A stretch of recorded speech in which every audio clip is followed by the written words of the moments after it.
so this is a dramatic vision that you're sketching.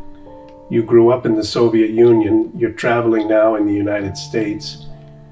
The Soviet Union was a controlled society. Is this truly a controlled society? Because we consider ourselves free. One of our great phrases is, give me liberty or give me death. Yes, I think that, of course, the communist society was a society of total control.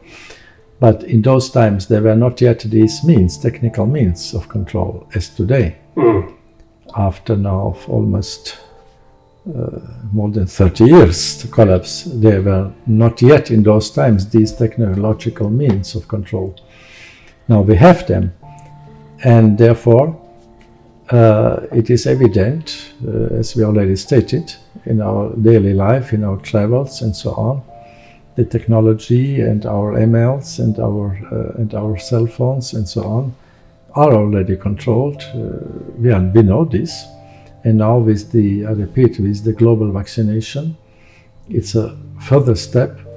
I don't enter in the technological details of the vaccination, but only the fact of this that is promoted with such a intransigency. Yeah.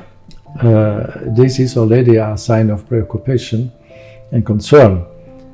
And so we have to again to restate and to create a world chain and movement of people, of all people of goodwill, to regain the basic civil freedom, to be not treated as little children who do not know what they do, or as slaves by a small, powerful group of an elite, which is dictating to all governments, to all nations, until the detail how to behave.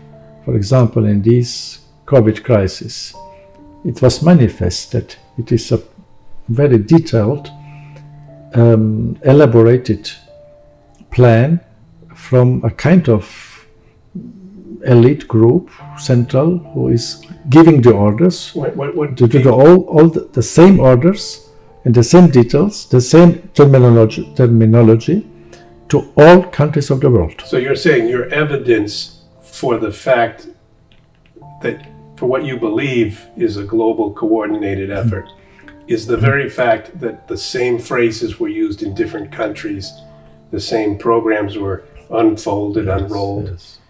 It is not my belief. It is I state. You can state the facts, and so we are not stupid. I mean, we have to simply open our eyes and our mind, and we state this, that even unto the details, the signs, the symbols, the terminology, the plans, all are coordinated. They cannot simply fall from heaven. Well, you are a Catholic priest and bishop, and you are presenting yourself. You mentioned there needs to be a global community that coordinates a type of resistance to this. Are you truly saying that? Yes, of course we do need, for the sake of again re-establish a true, worthy human life, to restore the dignity of the human life, to respect the freedom, the true freedom, and to eliminate all signs of tyranny, of dictatorship. Tyranny and dictatorship. Mm-hmm. But do you think that you have any allies in this? I think that history showed that there were always people in difficult times who started a resistance. We know the resistance movements in the Nazi Germany. We know the resistance movements in the communist countries. And those who fought in the resistance movements later, when the dictatorial systems collapsed, they were honored as heroes, really.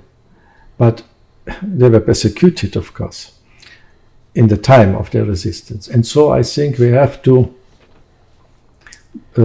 to unite really for all countries, people of goodwill, with really with all levels of the society, who simply use their common sense. But I have to say, I must interject, we have at the head of the Catholic Church, Pope Francis.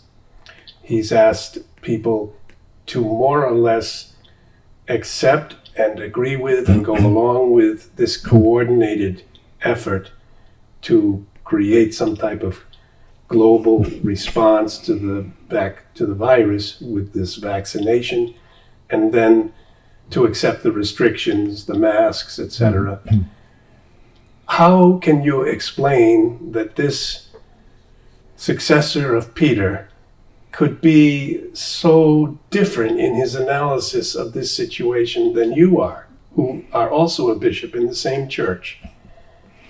I think this is not the task of a pope to help such a global, evident movement, which is evidently in an excessive form, restricting the fundamental liberties of human society, of the individuals, to be the promoter of such simply inner-worldly realities. This is not a task of the Church. This was not a task of St. Peter, which Christ gave him and to his successors. Peter said, when the temptation came, that the first pope and the first bishops, the apostles, wanted to deal more with the earthly realities, to serve the tables. We read this in the Acts of the Apostles. Yes. Peter, the apostle, said, it is not fitting, it's not good that we abandon our first task, which is the prayer, so the glorification of God, the liturgy, and the proclamation of the gospel, of the truth, of the word. And this the Church must, and every pope must follow. Unfortunately, during 2000 years, there were cases when some popes did not follow this and were immersed in simply worldly realities, forgetting their first task of praying, promoting the prayer and the preaching of the truth of the gospel and salvation of souls, not of bodies, the first time. And so we had, for example, in the Renaissance times, popes who completely were immersed simply in worldly things. Alexander Borgia. Yes, for example, or even Julius II, he was almost spending his time as a pope on the horse, fighting as a soldier, as a pope, as a commander of an army, and so on. Or another, Leo X, spent all his time in diverting himself with music and with other worldly things. In any case, this is for me also a sign that the current Pope must really deeply reflect if he is really observing his first mandate which Christ gave to Peter and then to him, and to really to take at serious the words of St. Peter which we mentioned in the Acts of the Apostles.